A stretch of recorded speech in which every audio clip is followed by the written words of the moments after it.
Kwa majina naitwa Sister Ignacia Kawishe. Nimzungumzie kwa ufupi jinsi ninavyomfahamu Baba Kardinali.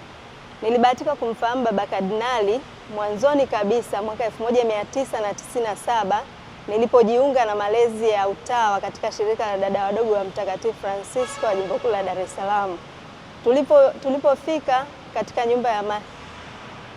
nyumba ya malezi, basi tuliishi pale na nilikuwa namuona Baba Kardinali anakuja. Kipindi hicho mwaka 97 alikuwa ni askofu, anakuja na kuondoka.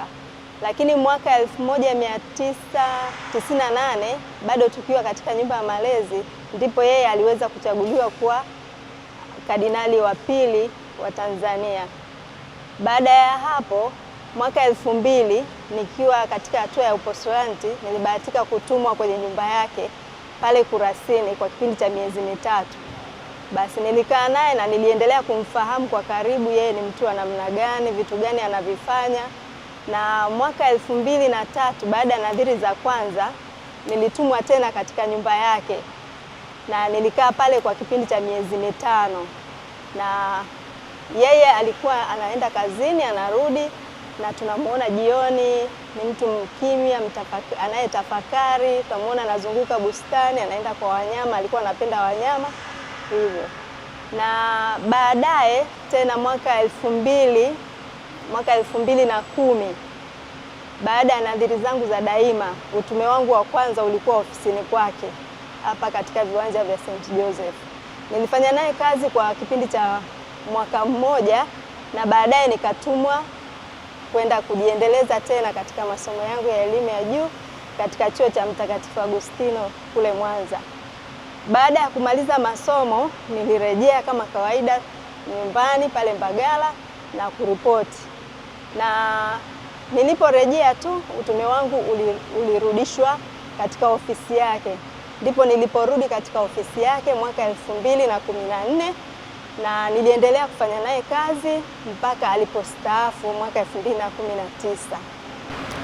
Katika historia inaonyesha kwamba wakati yeye anakuwa kardinali, shirika lenu lilikuwa bado ni changa na amewapokea nyie kama watoto wake kwa sababu nyie ni shirika la jimbo. Mnawezaje kumzungumzia, nini ambacho kama shirika na wewe binafsi mnaweza kumzungumzia Baba Kardinali na ambacho hamtoweza kusahau? Kwanza kabisa kama shirika, tuanze kama shirika. Kama shirika Baba Kardinali alikuwa ni baba, mlezi na mchungaji.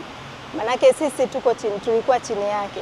Hivyo tunaweza kumzungumzia kama alikuwa ni baba mwema ambaye alikuwa anatulea kwa mapendo, mvumilivu. Aliweza kuonya pale ambapo aliona kwamba hatujafanya vizuri kwa upendo, lakini pia alituelekeza kama mabinti zake. Lakini kingine, baba alihangaika sana kututafutia hati.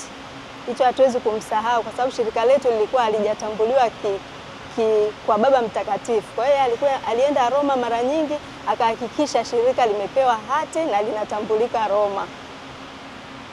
Hivyo kwa hilo baba alikuwa zawadi kwetu, kuhakikisha kwamba watoto wake tunabaki katika hali nzuri, kwamba tumetambulika na Baba Mtakatifu, na ile sio kazi ndogo. Kwa hiyo alijitolea sana ile kusafiri na kuhakikisha kwamba sisi tunaendelea vizuri. Lakini kingine, alihakikisha mabinti zake tunapata zile haki stahiki, elimu, afya na mambo mengine. Kwenye elimu alikuwa na support. Kama sister anaenda shule, ilikuwa ni rahisi kwake kusapoti, hata kushauri, hata kifedha. Alikuwa na support kwa sababu sisi tulikuwa ni mabinti zake wa pekee. Kingine, alihakikisha kwamba katika hali ya kiuchumi tunasimama na tunaweza kujitegemea. Mfano halisi tunakumbuka, aliwaambia baba zetu waka wao watu kwa kile ambacho wanacho kama masista wa jimbo. Kwa hiyo ni maono ya Baba Kardinali kwamba alikuwa anaona mabinti zake tuendelee vizuri. Kwa hiyo aliwaambia hao waka kwamba aliwaomba watusaidie katika kuhakikisha shirika letu linaweza kwenda mbele na linaweza kujitegemea. Katika hayo hatuwezi kumsahau na tutamwombea daima. Ukiwa kama sister ambaye umepata bahati ya kipekee toka ukiwa malezi, lakini pia ulivyokuwa sister tayari umeweka nadhiri zako, ukapangwa tena kuenda kufanya kazi katika ofisi yake, ni mambo gani ambayo hutoweza kuyasahau wewe binafsi, lakini pia unatamani pia na waamini wa kawaida na watu wengine ambao tunaobaki sasa hivi kumwenzi babu kwa namna ya kipekee? Kwanza kabisa, kama tulivyosema, baba alikuwa ni mtu wa watu. Alikuwa anapenda sana watu wote bila kuchagua, watoto, watu wazima, watu ambao mara nyingine wana shida, yeye alikuwa hawabagui.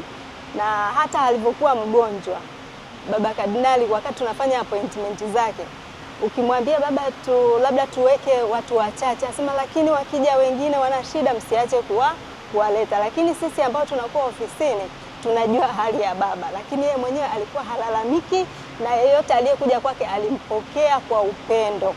Yeyote, hata kama ni saa ngapi, ukimwambia baba kuna mtu amekuja na shida hii na hii na hii, yeye alikuwa tayari kumsikiliza. Kwa hiyo kwa hilo anatufundisha kutojihurumia. Mara nyingine unaweza ukawa unajisikia vibaya kidogo, lakini ukawa utimizi utume wako vizuri, lakini baba alikuwa sio hivyo. Alikuwa mara nyingine unahisi ana maumivu, lakini alikuwa tayari kumsikiliza mtu aliyekuja kwake. Kwa hiyo kama fundisho kwetu kwamba tusijihurumie, baba ametufundisha kutojihurumia. Lakini pia kitu kingine ambacho tunajifunza kwake, baba alikuwa ni mtu wa sala. Yaani ile sala na kazi kwake ilikuwa ni kitu cha mbele sana. Mara nyingine mnaweza mkaenda kwenye utume, mkarudi jioni mkafikiri labda ataenda kupumzika, lakini yeye alikuwa aende kupumzika. Akifika alikuwa anabadilisha mavazi yake, anabeba vitabu vyake, anaenda kwenye ekaristi, anakaa kwenye ekaristi, anasali. Kwa hiyo kwa hilo tumejifunza moyo wa sala na kutojihurumia pale ambapo tunahisi tumechoka. Kwa Yesu hakuna kuchoka. Utume tunaenda kufanya, lakini sala ni kipaumbele. Kwake hilo ametufundisha hilo kwamba tusichoke kusali. Na yeye mara nyingi asubuhi utamkuta kakaa kanisani pale anaabudu, muda wote anaokuwa kwenye utulivu, yeye utamkuta anasali. Kama hasali kanisani, atakapokuwa hafanyi chochote utamkuta ameshika rozari, anasali rozari. Lakini kingine, baba pia alikuwa na ibada sana kwa Mtakatifu Yosefu. Jumatano mfano tunaandaa misa, ukasahau kuandaa misa ya Mtakatifu Yosefu, akifika atakukumbusha, sister, leo ni Jumatano Mtakatifu Yosefu. Kwa hiyo yeye alimwenzi kwa karibu sana Mtakatifu Yosefu, na tunaamini kwamba hakumwacha. Kama kuna kitu kingine ambacho umesahau natamani pia kutuambia. Tuseme tu baba, yani baba ana mambo mengi, yani ukimzungumzia huwezi kuyamaliza, lakini tunaangalia ule moyo wake. Alikuwa sana mtu mvumilivu, mpole, mnyenyekevu sana, na alipenda sana sisi ambao tulikuwa tunafanya naye kazi kwa karibu. Ilikuwa akikuona una shida atakuuliza, sister, leo hauko vizuri. Ukimwelezea atakushauri au atakusaidia kutatua lile tatizo. Kwa hiyo baba alikuwa ni mtu ambaye ni msikivu na mnyenyekevu na mkarimu. Lakini pia kitu kingine, baba alikuwa anatamani sana masista ambao alifanya nao kazi, alifanya juu chini wapate nafasi ya kwenda kuhiji. Kama sio Roma, unaweza kwenda huku Fatima au Israeli. Masista wengi tuliopita kwake tulipata hizo nafasi.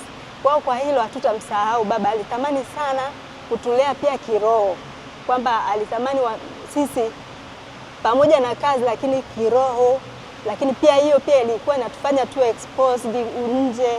Kwa hiyo alitupatia hizo nafasi. Nadhani kama kuna mmoja au wawili hawakupata hiyo nafasi mikononi mwake ni hao, lakini alijitahidi sana kuhakikisha tunapata nafasi za kwenda hija, na hiyo pia alikuwa anatujenga kiroho. Basi tunapoendelea kumwombolezea baba yetu na kumwomba Mungu ampe raha ya milele huko mbinguni, tunawaalika watu wote tumuombee bila kuchoka na daima tumkumbuke katika sala zetu. Basi kwa kusema hayo, tusali. Raha ya milele umpe Bwana, raha milele umwangazie, apumzike kwa amani. Amen.